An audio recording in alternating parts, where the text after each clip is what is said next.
All right, y'all. So we back to learn some more about one of the greatest inventors of all time, Nikola Tesla. Let's check it out. Nikola Tesla is one of the most brilliant minds the world has ever seen.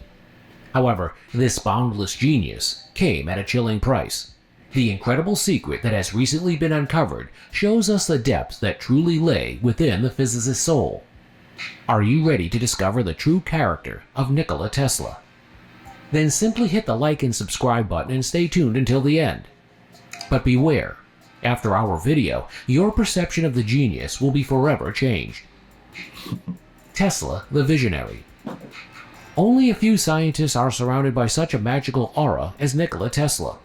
Of course, we have Albert Einstein, who for many is still the epitome of a mad professor.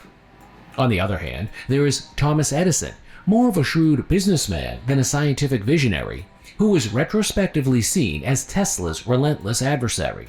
Yep. And yet, even a fleeting glance at the groundbreaking ideas and achievements that emerged from Nikola Tesla's mind reveals how far ahead the brilliant physicist was of his time. From the alternating current system, remote control, and radio to the electric motor, the genius laid the foundation for our modern world. Every time you get in your car, you crank it up if you don't have an electric vehicle. But either way, anytime you get in there, think about Tesla. It is undisputed that the inventor's innovations changed the course of human history.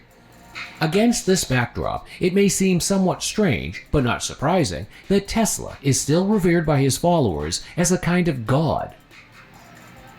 At its core, the Serbian-born Tesla possessed a quality that set him apart from all his colleagues. He broke free from the constraints of the present and had the ability to recognize the potential and developments of things that were still hidden at the time. When asked about a man could see into the future, I truly believe he could see into the future with everything he did. His vision for the future of communication technology, Tesla spoke of a handheld device that fits in every man's pocket. With the help of this device, future generations would be able to communicate over vast distances, with the quality of image transmission so clear it would seem like having a face-to-face conversation. Now, as we look at our smartphones, perhaps you are watching our video on a mobile phone. We can't help but bow to the foresight of the physicist, considering that Tesla made this prediction in 1926. Wow. Scientific frontiers. While Tesla filed more than 300 patents throughout his life, many of which paved the way for the electronic age, some of his creations from this later period of work appear somewhat strange. As it is known, Tesla also worked on the concept of a devastating death ray. However, the particle beam weapon was not intended to be used to subjugate the entire world, but rather to bring us to the long-awaited world peace. The underlying idea was that knowing the opposing side also possessed a powerful mass destruction weapon, no nation would dare to launch a first strike. Even more exciting is the theory put forward by Tim Schwartz about the physicist. The renowned Tesla biographer firmly believes that the scientist actively attempted to make contact with extraterrestrial intelligences. According to the somewhat controversial story, Tesla came across radio transmissions during his experiments that he believed to be extraterrestrial messages. From then on, the inventor did everything humanly possible to build even better and more powerful radio receivers. Tesla's ideals. And even though Tesla is often elevated today to the status of a superhuman visionary, we must not forget one thing. During his lifetime, the physicist practically experienced none of the fame and worldwide recognition he receives today. After being treacherous... That's why we continue to show videos and do reactions to videos, man, to keep his name alive for all that he's done. We wouldn't be nowhere without some of the inventions or the inventions that he did. No, man, we got to keep his name alive. Betrayed by Edison, Tesla managed to gain the favor of industrialist George Westinghouse.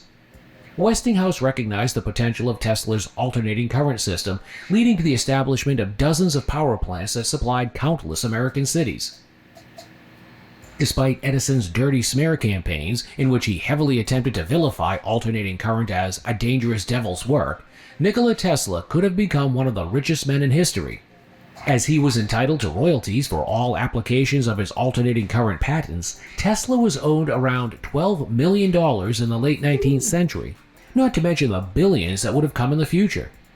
However, because Westinghouse financiers urged him to modify the contract, Tesla relinquished the gigantic wealth and instead settled for a sum that seemed ridiculously small in comparison. In fact, Tesla never seemed to be interested in economic gain. What he did was... And that's how it is, man, with a lot of inventors. Some people, it's not about the money for them. It's not. Now, I can't say that I agree. Because, man, all that hard work, he deserves it. You know what I mean? But like I said, some inventor is just not about the money to them. meant to serve the welfare of humanity. If the physicist's dreams had come true, we would all be enjoying unlimited energy supply today, and it would be free.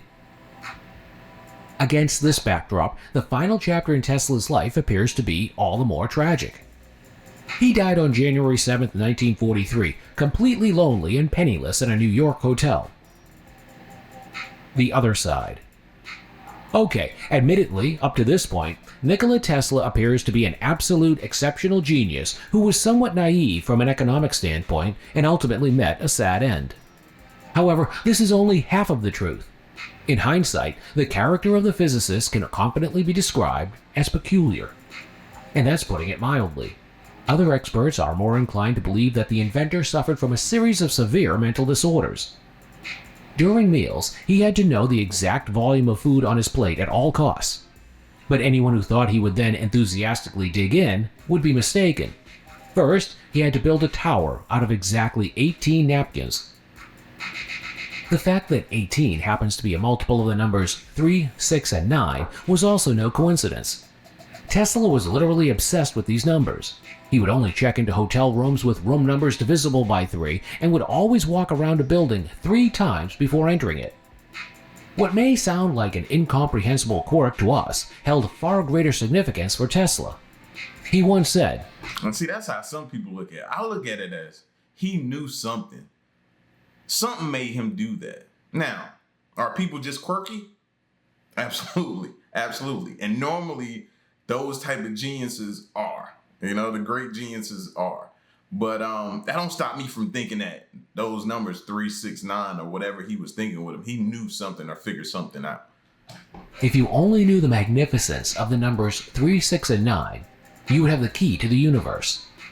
See? And speaking of the universe, the quote, "If you want to find the secrets of the universe, think in terms of energy, frequency, and vibration," raises the suspicion that Tesla recognized a universal truth that remains forever hidden from most of us.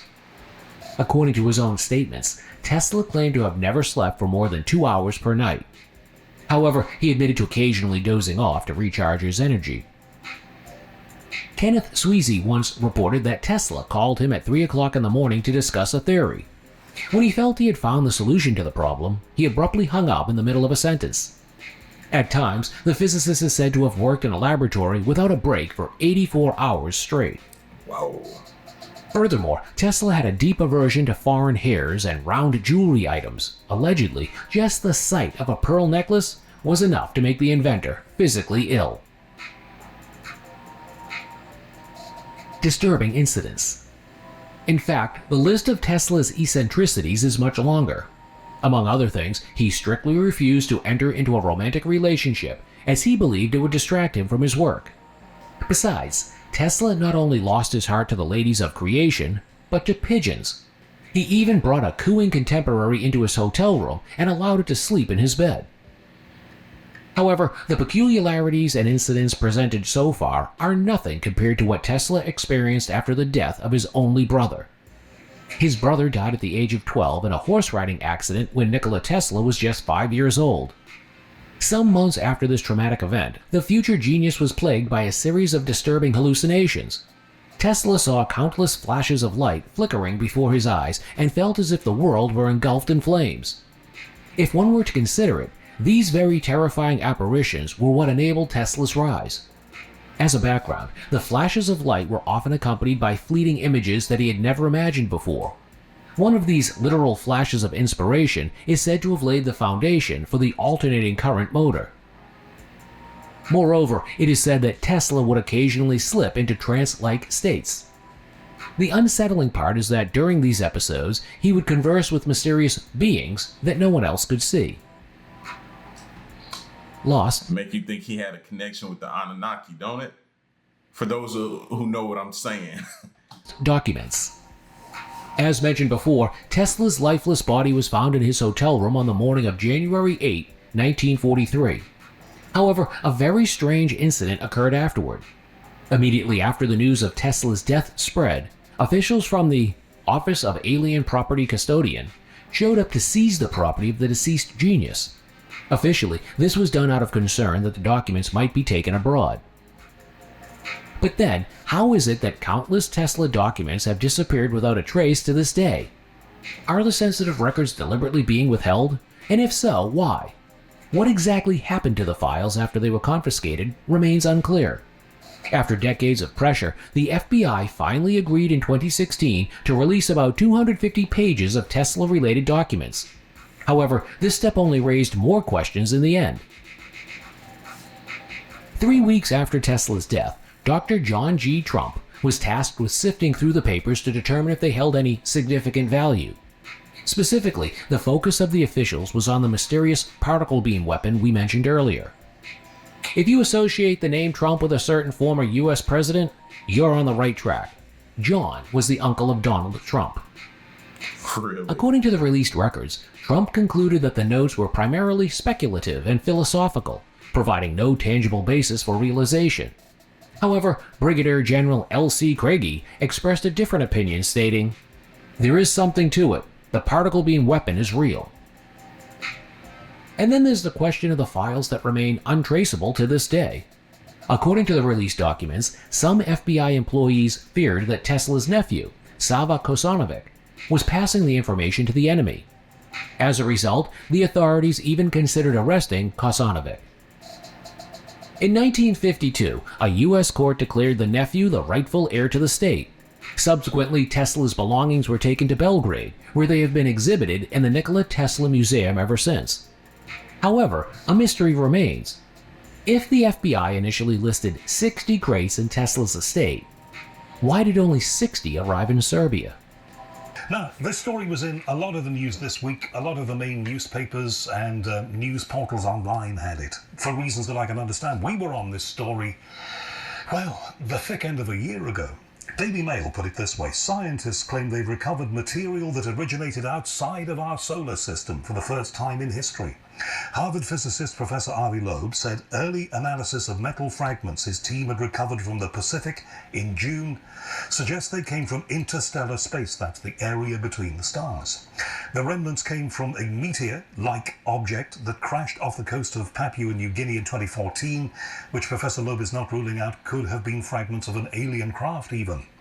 The team found about 700 tiny metallic spheres during the expedition, and the 57 analysed contained compositions that do not match any natural or man-made alloys.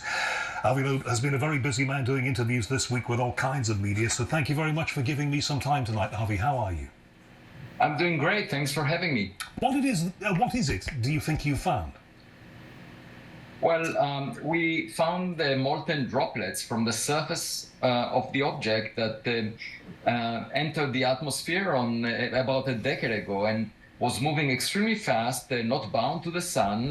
Looked like it came from outside the solar system, and it also had material strength tougher than iron meteorites. So the question arose as to whether it's made of some artificial materials. Maybe it's a Voyager-like meteor. Imagine our own spacecraft, Voyager, colliding with another planet far away. A billion years from now, it would look like a meteor of unusual strength and also high speed. And that's what we went to look for. What was the composition, the materials that made this object?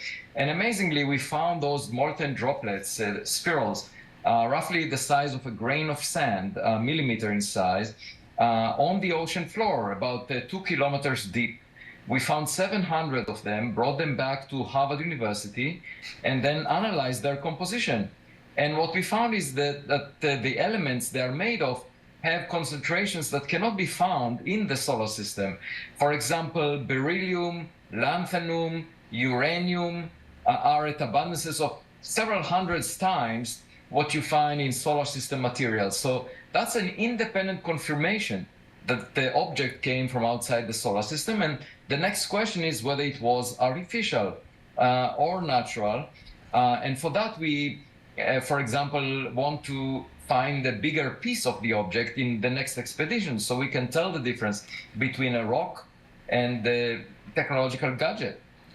So if we can find alien material in the ocean, what is stopping us from thinking that aliens aren't in the ocean? Now, this theory has been tossed around a lot. I've even talked about it here. It's been talked about in the news, different things like that, right? I believe Professor Ivy, but I'm not going to put words in his mouth, but I believe he believes aliens are in the ocean as well, right? If we can find alien material that are brought here through meteors, right, that crash into the ocean, what's to say that those meteors don't have organisms on them as well? Have you seen some of the fish that we've discovered in the ocean? Does that not look like some alien type stuff that we've seen? Connect the dots. I'm being serious. Like theories like that could be very well true. Just go back and look at some of the things we've discovered. I'm guessing one of the ways that these could have been formed is by some kind of massive collision. You know, the cosmos is full of things colliding and exploding and burning out and coming to life. So that's one possibility. Or the other possibility is that somebody could have made it for some reason, perhaps as part of a craft, whatever. How are you going to be able to tell which of those it might be? Well, so indeed, the most likely natural origin we mentioned in the paper is basically a magma ocean, a lava planet where the rock is molten. And actually, the Earth started this way, but you need that magma ocean to survive for a very long period of time so that some elements sink towards the iron core of the planet, and then the other elements left behind make up the crust of the planet. And actually, those are the elements we see enhanced in those spheroids. So that's one possible scenario. But to get the magma ocean to last for a long time, indeed, you need it to be impacted a lot, as you mentioned, but also it could be close to the star. And the challenge is really that you need 10 to the power 23 such objects that are roughly a ton in mass produced per star. And that's a lot. They add up to about an Earth mass. So just think about it. You need basically the whole mass of the Earth to be in a magma ocean that is being sprinkled into tiny objects, each of them 1 ton, and there are 10 to the power 23 of them shot into interstellar space. That's difficult to arrange per star. The other possibility, of course, is that it was artificially made, and elements like lanthanum are being used in semiconductors, and it's possible that that's the origin. And uranium, we all know, is used for fission as an energy source, and then beryllium that was also enhanced could be just a flag of interstellar travel, because beryllium is produced by spallation, the breakup of heavier nuclei by cosmic rays. Right, so that's like a rolling stone gathering moss on the way. That's something gets picked up on the way. Exactly. So we still need to figure out what this pattern of abundances of elements means, but it's a very exciting news in the sense that we confirmed, independent of the speed of the object, which was extremely high, we also confirmed based on composition that it came from outside the solar system. Very exciting. Even if it hasn't been made by something, some intelligence. Yeah. The fact that we've got it. By the way, and there it is. Yeah, I know you've been displaying this, but can you just hold that up a little higher for us, just to see? Wow. And there it is in suspension. Well, this is what you see is basically the volcanic ash that we collected with the magnets on the sled. So most of the material was volcanic ash from Earth, but then inside of it were these tiny spheroids. So we needed to filter out the black powder and get down to the bigger particles that we analyzed with a mass spectrometer and found this composition that I mentioned. And those were found only along the meteor path, not very far away. We went also to control regions where we didn't find them. One question I've never asked you, and should have asked you before in the many conversations we've had about this. How did you know where to look? So first, the U.S. government satellites provided the fireball site, and they gave it within 11 kilometers on a side. So there was an error box of the Department of Defense where the fireball was seen by government satellites. And then we narrowed down that path of the meteor, the likely path, based on seismometer data from a Manus Island in Papua New Guinea.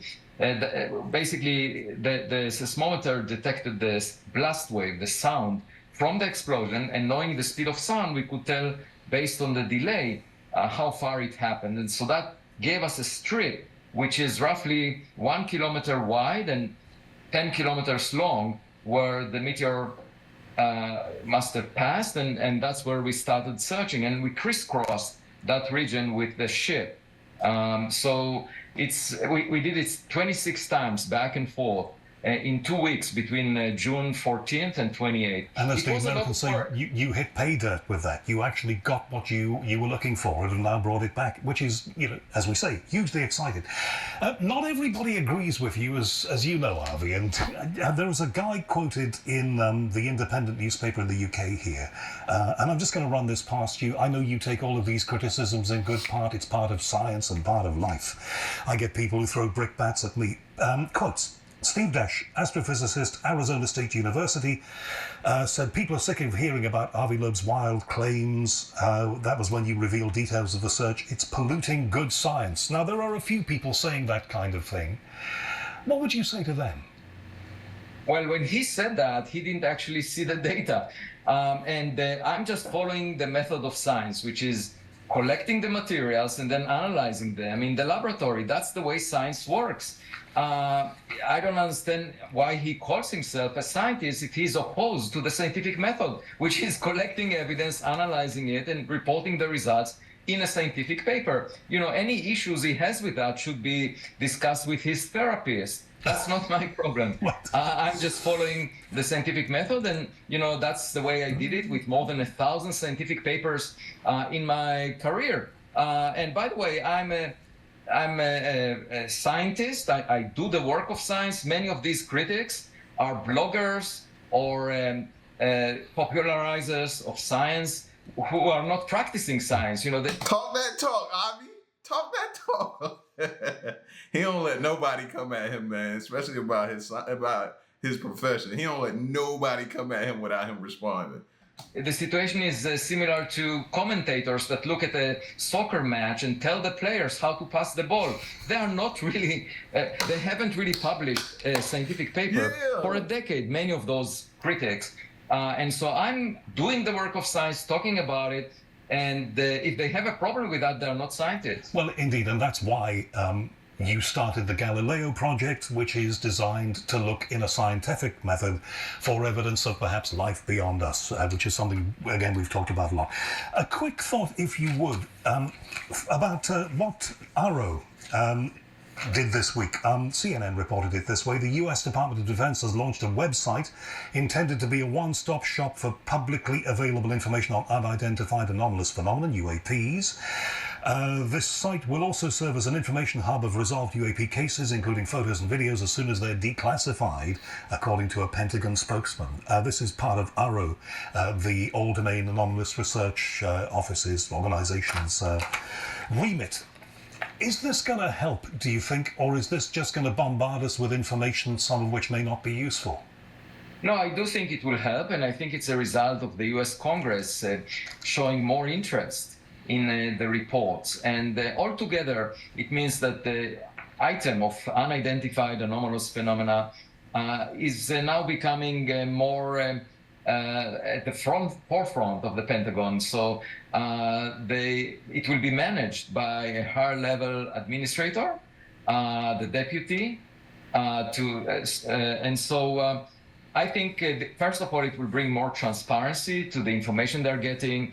And second, it implies that they will deal with it more seriously, because David Grush claimed that the US government has possession of materials, and they have programs that are aimed at the retrieval and reverse engineering of these materials. So if that is true, of course, it was hidden from view for a while. We should know about it. And you might see this act as the first step in that direction. But the interesting phrase there was once it is declassified. So not everything is going on there. They may call it a one-stop shop, but it's not quite yet. But it's still a good step.